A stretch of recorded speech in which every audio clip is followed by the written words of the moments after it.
모토GP는 단순히 속도만이 아니라 지략의 전쟁입니다. 그리고 한 라이더가 다른 이들이 따라잡을 수 없는 엄청난 이점을 발견하며 그가 배우는 게 아니라 평범하게 운전하는 법을 배우는 것이 아니라 규칙 전체를 바꾸는 것입니다. 맞습니다.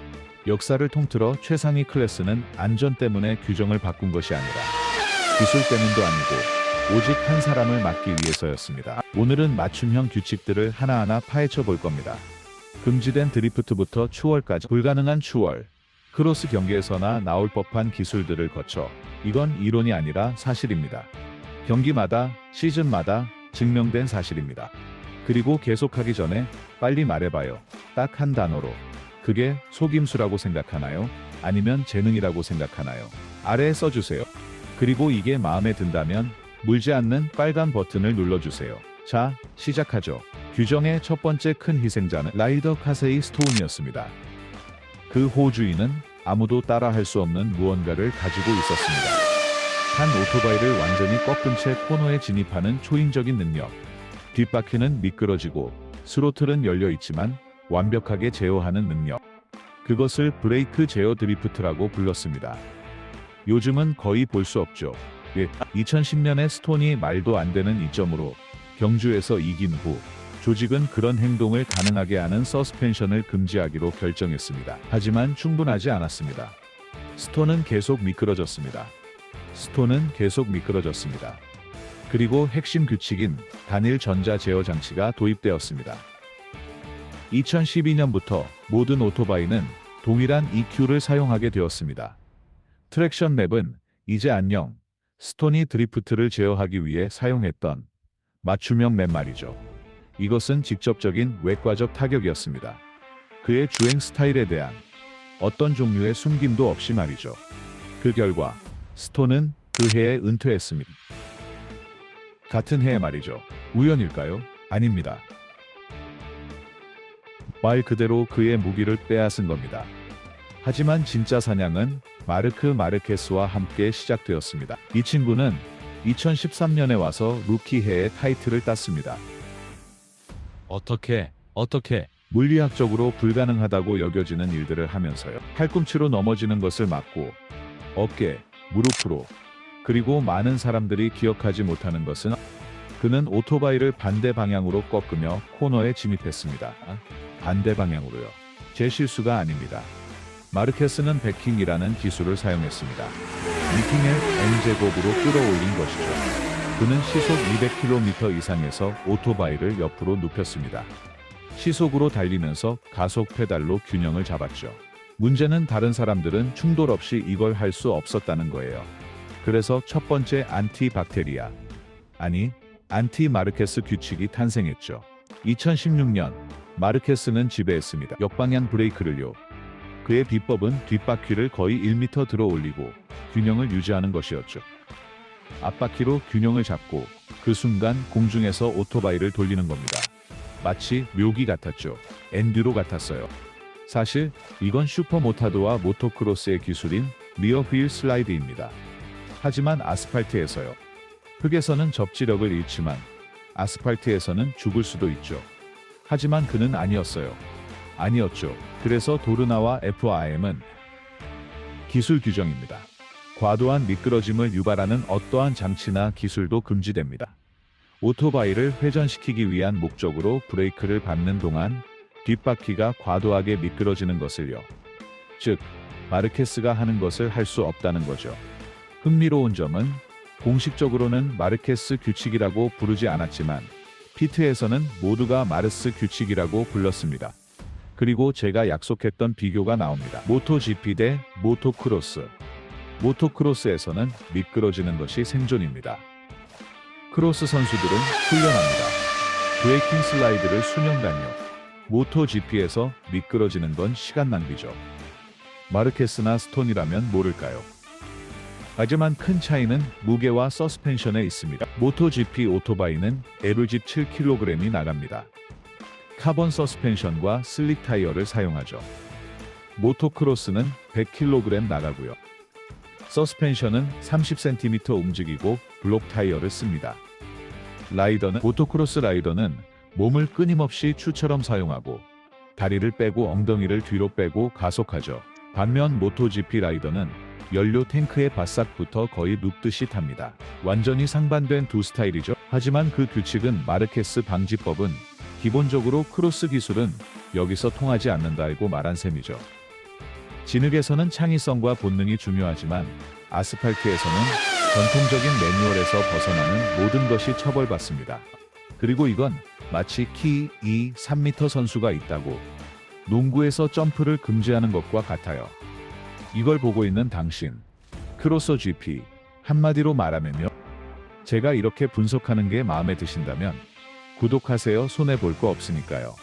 계속하죠. 맞춤형 규칙에 대해 이야기하면서 가장 논란이 많았던 순간 2015년 세팡을 빼놓을 수 없죠. 로시는 마르케스가 로렌조를 도왔다고 비난했습니다.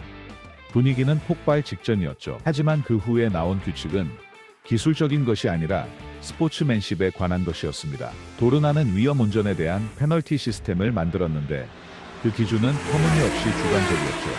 뭐가 위험하냐고요? 누가 하느냐에 따라 다르죠. 초보자가 다른 선수를 제치면 새 포지션 페널티, 마르케스가 추월하면 좁은 코너에서 바깥쪽으로 상대를 스치며 추월하면 그건 한계 기동이 됩니다. 하지만 결정타는 부당한 위험 규칙이었죠. 스포츠 규정 3.4 2조에 따르면 심판의 판단으로 다른 선수에게 부당한 위험을 초래하는 기동을 하는 선수는 페널티를 받게 됩니다. 다시 말해 너무 공격적이면 롱 랩 페널티를 받게 된다는 거죠. 이걸 누구를 위해 만들었을까요? 2018년 아르헨티나에서 로시와 알레익스와 충돌한 마르케스를 막기 위해서였죠. 하지만 역설적이게도 이 규칙은 비슷한 기동을 한 다른 선수들에게는 적용된 적이 없습니다. 여기서 다른 종목인 엔듀로와 랠리를 살펴보죠. 엔듀로에서는 좁은 길에서 추월합니다. 앞 선수를 건드리면 바로 실격이죠. 랠리에서는 추월 자체가 없어요. 모토GP에서의 위험한 운전은 시속 180km로 나무 사이를 달리는 WRC에 비하면 아무것도 아니죠. 하지만 신체적 요구는 랠리 선수는 한 스테이지당 3kg, 모토GP 선수는 한 레이스당 2kg을 감량합니다. 하지만 엔듀로에서는 6시간 연속으로 버텨야 하죠. 누가 더 힘들까요? 어렵네요. 확실한 건 모토GP 규정이 그 어떤 종목보다 엄격해졌다는 겁니다. 이머스 그리고 여기에 주목하세요. 이게 핵심이거든요. 빠른 선수들을 막는 것뿐만 아니라 경기를 균일하게 만들려는 거였죠. 모두가 똑같아 보이게 통계를 깨는 개인적인 빛이 없도록 말이죠. 2017년 호르헤 로렌조는 마치 다른 행성에서 온 것 같은 걸 발명했습니다. 오토바이 뒤쪽에 달린 윙이었죠. 사람들은 그걸 배낭이라고 불렀죠. 그게 뒷바퀴에 공기역학적 하중을 발생시켰습니다. 결과는 가속 시 미끄러짐이 줄어든다는 거였죠. 문제는 로렌조만이 그걸 잘 쓸 수 있었다는 겁니다. 그의 극도로 깔끔한 주행 방식은 순수한 트랙션이 필요했거든요. 마르케스는 그걸 시도했다가 거의 넘어질 뻔했습니다. 그래서 각자 선택하게 두는 대신 도르나는 모든 공기역학 장치를 금지했습니다. 움직이는 장치 말이죠. 즉, 조절 가능한 윙도 안 되고 뒤쪽에 달린 날개도 안 된다는 겁니다. 또 다른 선수가 피해를 본 거죠. 네, 하지만 이번에는 로렌조의 스타일이 피해를 봤습니다. 그 장치 없이는 자신감을 잃었고 두카티로 갔죠. 또 다른 독특한 이점을 없애버린 규칙입니다. 하지만 비교를 계속해볼까요? 슈퍼크로스에서는 기술이 아주 급진적입니다. 점프, 리듬, 압축, 선수들은 몸으로 충격을 흡수하죠. 모토GP에서는 서스펜션이 엄청나게 단단합니다. 로젠 같은 슈퍼크로스 선수가 모토GP를 타보고 말했죠. 이건 전혀 달라. 여기서는 코너링 하는 게 아니라 그냥 버티는 거야. 그리고 그 말이 맞습니다. 모토GP의 공기역학 장치 금지, 규칙은 기회를 균등하게 만들려는 것이었지만 슈퍼크로스에서는 규정된 무게만 맞으면 뭐든지 달 수 있게 해줍니다. 물론 자동차 랠리에서는 공기역학적 자유가 있죠. 하지만 물론 두 바퀴에서는 조종사가 잘못 설계된 날개 때문에 이륙할까봐 두려워하는 건 현실이죠. 모든 게 어떻게 연결되어 있는지 아시겠어요? 가장 황당한 규칙 한 단어로요.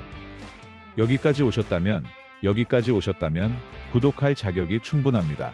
나중에 놓치지 않게 지금 하세요. 마무리합시다. 데이터를 분석해 봅시다. 데이터를요.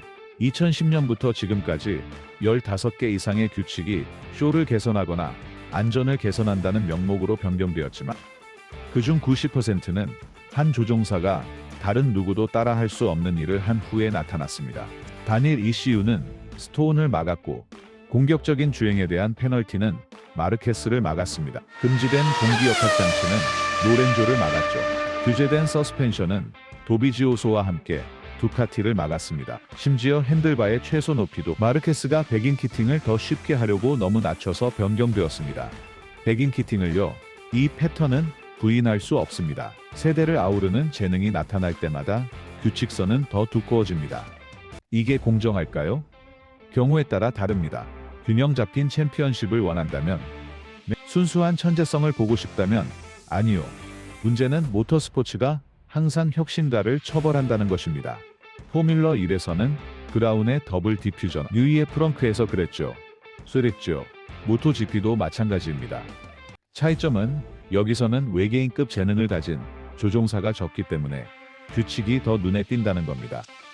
오늘날 규정은 너무나 폐쇄적이라서 페드로 아코스타 같은 라이더는 더 이상 새로운 걸 만들어낼 수 없다는 거죠.